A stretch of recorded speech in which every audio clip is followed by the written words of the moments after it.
Halo teman-teman, sahabat TioJB. Kali ini kita akan membahas tentang negara Malta. Sebuah negara yang unyu-unyu karena negara ini memang kecil banget. Namun patut kalian ketahui jika negara ini termasuk sebagai negara yang kaya raya. Kalian bayangin deh, UMR di negara ini 20 juta rupiah per bulan. Tuh, tukang sampah di sini dibayar segitu teman-teman. Kalau kalian mau nih, kalian juga bisa pindah ke warga negaraan Malta. Nanti ya, Pak Imin kasih tahu caranya di video. Tapi satu hal, kalian dijamin gak kuat. Penasaran gak kuat apaan tuh? Yuk simak video ini sampai selesai ya. Jangan lupa camilannya. Langsung saja, markiber. Mari kita berangkat. Kembali lagi di channel TioJB. Channel yang mungkin bisa menambah wawasan dan informasi yang mungkin belum kalian ketahui. Dari bukti arkeologis, wilayah yang kini bernama negara Malta ini telah dihuni oleh manusia sekitar tahun 5900 sebelum Masehi yang berasal dari Neolitik Eropa. Selanjutnya, pemerintahan awal di sini dimulai saat diambil alih kerajaan Romawi pada tahun 218 sebelum Masehi. Lalu dilanjutkan oleh Kekaisaran Bizantium tahun 395 Masehi. Pada tahun 870 Masehi, terjadilah invasi dari Emirat Aghlabid dan berhasil mengalahkan Kekaisaran Bizantium di Malta ini. Lalu pasukan ini tidak menduduki kota teman-teman, tetapi mereka hanya menjarah gereja, menghancurkan kota dan membantai penduduk. Lalu mereka balik lagi ke Afrika Utara. Setelah pembantaian ini, Pulau Malta nyaris tidak berpenghuni. Lalu datanglah para pedagang muslim yang mulai membangun pulau ini pada tahun 1048 dan menamainya sebagai kota Medina. Lalu pada tahun 1091, Malta jatuh ke tangan kerajaan Sisilia. Selanjutnya pada tahun 1530, kerajaan Sisilia yang pada waktu itu di bawah kerajaan Spanyol mengutus pasukan kesatria Kristen Ordo Santa Yohanes sebagai penjaga wilayah Malta. Setelah dijaga pasukan khusus ini, ratusan tahun Pulau Malta ini aman teman-teman. Lalu pada tahun 1798, pulau ini akhirnya jatuh ke tangan Republik Prancis di bawah komando Napoleon Bonaparte. Namun rakyat Malta memberontak karena Prancis saat itu banyak yang menutup biara dan menyita harta gereja. Rakyat Malta akhirnya meminta bantuan dari kerajaan Inggris untuk mengusir Prancis. Lalu meletus tuh perang antara Inggris versus Prancis. Dan hasilnya teman-teman, pada tahun 1800 Prancis menyerah. Lalu kendali Malta diserahkan kepada kerajaan Inggris. Nah, sejak saat itulah Malta berada di bawah protektorat kerajaan Inggris. Malta lalu diberikan kemerdekaan pada tahun 1964, namun masih menjadi negara bawahan atau persemakmuran dari Inggris. Tapi pada tahun 1974, Malta secara resmi keluar dari Inggris dan mendeklarasikan negara yang berdaulat dan bertahan hingga saat ini. Berikut 14 fakta negara Malta. Tapi sebelum kita mulai, jangan lupa untuk subscribe channel TioJB dan tekan tombol lonceng agar tidak ketinggalan info menarik lainnya dari TioJB. Profil negara. Negara ini bernama lengkap Republik Malta, dengan presiden sebagai kepala negara dibantu Perdana Menteri sebagai kepala pemerintahan. Ibu kota negara ini bernama Kota Valletta. Secara geografis, negara Malta merupakan negara kepulauan yang terdiri atas 26 pulau. Negara ini berada di tengah Laut Mediterania. Negara terdekat adalah negara Italia di sebelah utara. Jaraknya itu hanya 80 km. Luas wilayah negara ini sebesar 316 km persegi, dengan jumlah penduduknya sebesar 519.000 jiwa. Untuk agama, sebagian besar penduduk di sini menganut agama Kristen, terutama Kristen Katolik. Untuk etnis, sebagian besar warga di sini merupakan orang Malta. Lalu bahasa resmi yang digunakan di negara ini ada dua teman-teman, yaitu bahasa Inggris dan bahasa Malta. Kalian mau tahu bahasa Malta itu kayak gimana? Yuk kita ambil kalimat. Halo teman, bagaimana kabarmu? Nama saya Pak Imin, aku cinta kamu. حبيب كيف انتم؟ يسمني بايمين إنهبكم. Indeks pembangunan manusia di negara Malta menempati peringkat 24 dunia. Negara ini termasuk negara kaya dengan kelompok ekonomi berpenghasilan tinggi. Perekonomian negara Malta bertumpu pada industri elektronik, pembuatan dan perbaikan kapal, industri kimia dan farmasi, industri pesawat terbang, peralatan olahraga, pengolahan minyak bumi, jasa keuangan dan informatika, pengalengan ikan, serta pariwisata. Dengan ekspor terbesarnya ke negara Jerman, Prancis, dan Italia. Lalu mata uang yang dipakai di negara ini adalah Euro, Eropa. Kehidupan di Malta. Tahukah kalian jika sebagian penduduk di negara Malta sangat lancar berbicara bahasa Italia? Malta juga dihadapkan masalah yang cukup pelik, yaitu kemiskinan. Di negara ini nih, meskipun dicap sebagai negara yang kaya, namun angka kemiskinannya itu lumayan tinggi loh teman-teman. Menurut data terbaru di tahun 2025, jumlah orang miskin di negara ini sebesar 16,8% dari total penduduk. Ini artinya, 1 dari 6 orang di negara ini merupakan orang miskin. Eits, tapi kalian jangan salah ya. Ukuran kemiskinan di negara Malta sama Indonesia itu bak langit dan palung Mariana. Kalau di Indonesia kan, penghasilan di bawah Rp600.000 dianggap sebagai orang miskin. Nah, kalau di Malta, seseorang dianggap miskin jika penghasilannya itu di bawah €1.020 per bulan. Atau sekitar 20,4 juta rupiah per bulan. Wih, di negara ini gaji 20 juta rupiah per bulan dianggap orang miskin teman-teman. Sedangkan UMR di negara ini di tahun 2026 sebesar €994 per bulan. Atau sekitar 19,9 juta rupiah per bulan. Yuk sekarang kita lihat berapa sih biaya hidup di negara ini. Rata-rata kalau hidup sederhana yang ngekosnya itu kecil-kecilan, masak sendiri, hemat air dan listrik, maka biaya hidup di negara ini sekitar €1.000 per bulan atau sekitar 20 juta rupiah per bulan. Wah, jadi kalian jangan terkecoh dengan gaji yang tinggi teman-teman, karena biaya hidup di sini juga sangat-sangat tinggi. Medal. Tahukah kalian jika negara Malta merupakan negara pertama di dunia yang menerima penghargaan sipil tertinggi dari kerajaan Inggris, yaitu George Cross pada tahun 1942 sebagai bentuk penghormatan dari Raja Inggris kepada rakyat Malta atas keberanian dan ketahanan luar biasa selama pengepungan Malta yang dilakukan oleh pasukan gabungan Jerman dan Italia selama Perang Dunia Kedua. Bayangin teman-teman, saat itu Malta digempur sebanyak 3.340 serangan udara yang menyebabkan sekitar 10.000 bangunan saat itu hancur berkeping-keping. Bangunan unik. Jika kalian memperhatikan dengan seksama, bangunan-bangunan di negara ini tuh warnanya seragam, kuning-kuning. Warna kuning keemasan memang menjadi ciri khas dari negara ini teman-teman. Bangunan di negara Malta, dindingnya berwarna kuning bukan karena dicat warna kuning, melainkan berasal dari batu bata yang terbuat dari kapur. Nah, jadi warna ini asli dari batu bata kapur tanpa dicat. Setelah ditelusuri, ternyata di negara Malta memiliki penambangan kapur yang sangat besar. Batu bata kapur ini lalu dijadikan sebagai dinding bangunan. Loh, mengapa kok nggak dicat ya, Min? Karena jika dicat sembarangan, menyebabkan kelembapannya itu terjebak, tidak dapat keluar melalui pori-pori batu kapur. Kalau lembab kan dinding bangunannya itu cepat rusak teman-teman. Jadi masyarakat ya nggak usah dicat. Kecil. Tahukah kalian jika Malta adalah negara kepulauan terkecil di Eropa teman-teman? Negara ini juga menjadi negara terkecil ke-10 dunia. Dengan luasnya yang hanya 316 km persegi saja atau luasnya cuma setengah dari Provinsi DKI Jakarta yang luasnya 661,5 km persegi. Sangat mungil sekali kan teman-teman? Kalian kalau bawa mobil keliling negara Malta ini nggak sampai sehari Mimin jamin sudah bisa keliling seluruh negaranya. Gak kuat. Tahu nggak kalian kalau Malta memiliki kebijakan unik yang bernama paspor emas? Kalian nih kalau bosan tinggal di negara Indonesia, kalian bisa daftar menjadi penduduk negara Malta. Apakah ada yang berminat?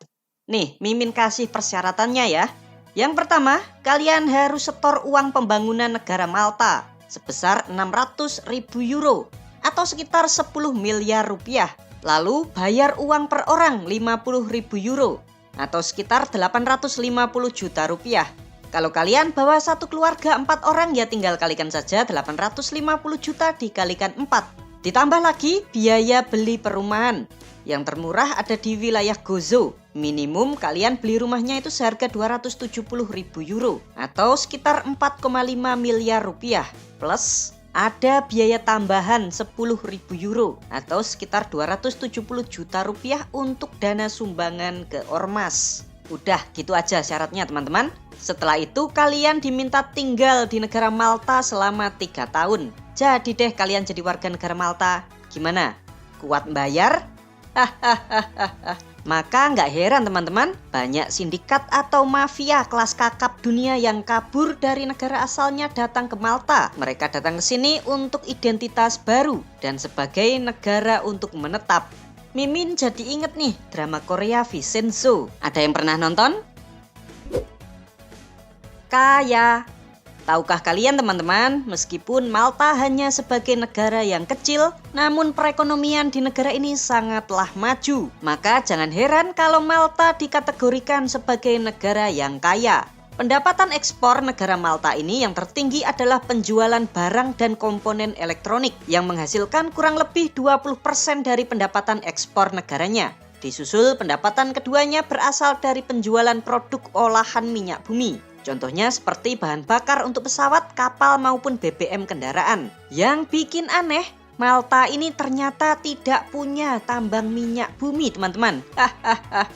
Jadi begini, Malta memiliki pabrik atau pengolahan minyak bumi mentah menjadi bahan bakar. Nah, Malta ini tinggal beli saja tuh minyak mentahnya dari negara-negara Timur Tengah dan Afrika. Minyak mentah kan murah harganya, tinggal diolah lalu dijual lagi deh. Dari hasil penjualan minyak bumi olahan ini saja, Malta bisa menghasilkan 13,5% dari total ekspor negaranya. Jadi inget nih sama negara kita Indonesia. Mungkin ini ya alasan Pak Jokowi itu nggak mau menjual hasil tambang mentah Indonesia ke luar negeri. Takutnya cuma diakali kayak begini. Kan lebih untung kalau diolah sendiri daripada jual mentahan. Pinter juga ya teman-teman negara Malta ini. Liburan. Pariwisata di negara Malta ini sangat cantik teman-teman. Tercatat hampir 3 juta wisatawan asing yang datang ke negara Malta ini setiap tahunnya. Yang unik nih, jumlah wisatawan yang datang ke sini ternyata lebih besar daripada penduduk Malta sendiri yang cuma 519.000 jiwa. Tapi beneran negara ini bagus banget buat wisata liburan teman-teman. Kalian yang mau ke sini harus siapkan visa seharga 80 euro atau 1,4 juta rupiah. Nanti ya, Mimin spill wisatanya apa aja yang menarik serta biaya pesawatnya itu berapa. Kalian simak terus video ini ya. Berburu. Negara Malta adalah satu dari sedikit negara di Eropa yang melegalkan perburuan. Namun, pemerintah Malta melakukan pembatasan teman-teman. Jadi perburuan ini hanya bisa dilakukan pada tanggal 10-30 April serta pada awal bulan September hingga akhir bulan Januari.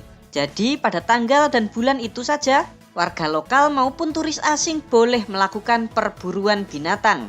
Hal ini juga bertujuan untuk menarik wisatawan asing agar datang ke negara Malta. Menarik juga ya teman-teman konsepnya ini. Gereja. Dalam konstitusi negara Malta, agama Katolik adalah agama resmi di negara ini teman-teman. Namun, pemeluk agama lain diperbolehkan dan dibebaskan untuk beribadah sesuai keyakinannya masing-masing. Kalau umat muslim di Malta ini gimana Min?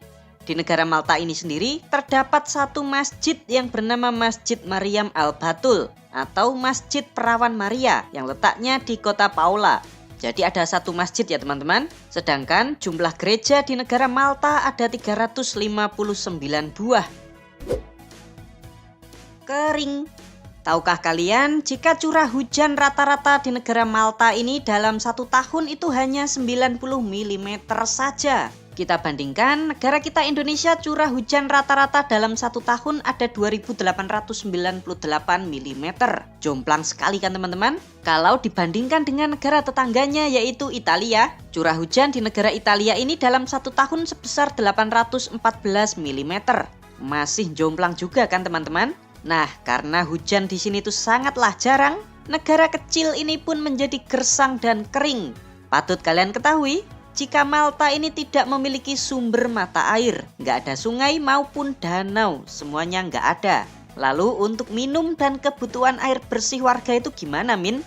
Ternyata negara Malta hanya mengandalkan desalinasi atau proses penyulingan air laut menjadi air tawar. Untuk rasanya jelas lebih segar air alami teman-teman daripada air sulingan dari air laut. Ditambah lagi, sinar matahari di negara Malta merupakan salah satu yang tertinggi di antara negara-negara Eropa lainnya. Dalam 1 tahun, negara Malta ini mendapatkan 3.000 jam sinar matahari. Sebagai perbandingan, kota London, Inggris dalam 1 tahun hanya mendapatkan 1.461 jam sinar matahari. Cuma setengahnya teman-teman. Uniknya, meskipun negara ini kering dan banyak sinar matahari, namun iklim di negara Malta ini sangat sejuk pol. Suhu udara rata-rata di negara Malta ini tuh sekitar 23 derajat Celcius di siang hari, serta 16 derajat Celcius saat malam hari. Sangat sejuk sekali kan teman-teman? Kuliah gratis. Salah satu faktor negara unyu-unyu ini menjadi negara maju adalah sumber daya manusianya yang sangat unggul.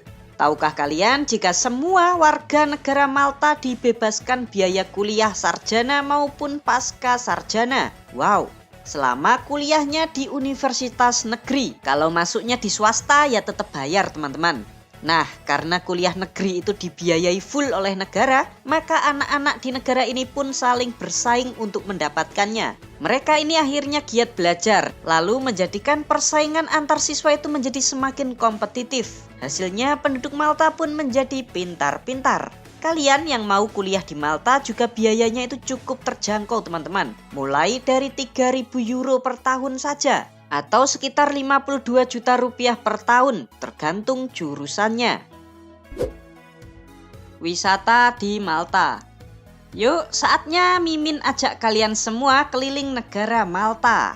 Yang pertama, kita akan mengunjungi kota Madinah yang didirikan oleh bangsa Fenisia pada abad ke-8 sebelum Masehi. Awalnya kota ini tuh bernama Malet, lalu dirubah menjadi Madinah oleh pemukim Muslim Arab pada abad ke-11 Masehi. Tuh, dari atas pemandangannya kayak gini teman-teman. Keren banget kan? Saatnya kita turun dan jalan-jalan di kotanya. Kalian bisa lihat, sangat terlihat vintage sekali kan teman-teman? Kota ini luasnya hanya 0,9 km persegi dan terkurung oleh benteng. Penduduk di sini tuh juga sangat sedikit banget, cuma 193 orang. Kota ini harus kalian datangi kalau sedang jalan-jalan ke negara Malta. Sebagai kota yang tua, Medina juga masuk ke dalam situs warisan dunia UNESCO. Yang kedua, kita akan menuju Pulau Comino. Di sini tuh ada laguna super cantik yang bernama Blue Lagoon. Kita bisa ke Pulau Comino ini naik kapal dari pelabuhan Cirkewe. Ini dia pulaunya teman-teman. Tuh kalian bisa lihat Blue Lagoonnya itu loh, cakep banget. Airnya juga benar-benar sangat jernih. Kalian dijamin betah berlama-lama di Blue Lagoon ini. Apalagi pantai di Malta itu suhunya tuh sejuk teman-teman. Kalau di Indonesia kan panas kan? Ajib banget dah pokoknya. Yuk sekarang kita pindah ya teman-teman. Yang ketiga, kita akan ke tenggara negara Malta, yaitu ke kota Delimara. Di sini ada sebuah teluk kecil yang dinamakan kolam renang Santo Petrus. Buat yang suka main-main air laut, cocok ini teman-teman. Karena Malta sebagai negara pulau, maka di sini tuh juga ada banyak kapal-kapal yang bisa kalian sewa untuk berkeliling. Mulai dari kapal boot, kapal layar, kapal sampan, sampai kapal pesiar ada semua di tempat ini teman-teman. Setelah puas wisata pantai dan main-main air, saatnya kita kembali jalan-jalan di kotanya. Yang keempat, kita akan mengunjungi kota Santo Julian. Kota ini luasnya itu 1,6 km persegi dengan jumlah penduduk 12.792 jiwa. Kotanya seperti ini bentuknya. Kota Santo Julian ini merupakan kota wisata yang sangat disukai oleh para turis asing. Kenapa? Karena kota ini menawarkan hotel yang harganya itu lebih terjangkau, restorannya itu enak-enak, serta ada klub malam buat kalian ajeb-ajeb. Yuhu. Tempat keren pertama yang bisa kalian kunjungi di kota ini adalah Porto Maso Marina.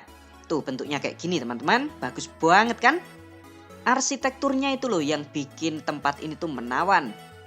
Tempat ini adalah pelabuhan untuk kapal-kapal mewah. Tempat kedua yang bisa kita kunjungi yaitu Pantai Paceville. Tuh bisa kalian lihat, pokoknya itu bagus-bagus banget pemandangannya di sini teman-teman. Tempat yang ketiga ada Teluk Spinola. Kalian bisa bersantai di pinggir teluk sambil melihat pemandangan yang indah. Asik. Yuk kita jalan lagi ya, mengunjungi tempat apa yang bagus selanjutnya. Oh ya ini, tempat selanjutnya ada Teluk Baluta. Tempat ini nggak kalah cakepnya teman-teman daripada Teluk Paceville. Tuh pemandangannya bisa kalian lihat. Di sana ada sebuah gereja tua teman-teman. Namanya adalah Gereja Paris. Kalian mau tahu bentuk dalamnya itu kayak gimana? Yuk sekarang kita intip dalam gereja ini ya. Tuh, megah banget kan?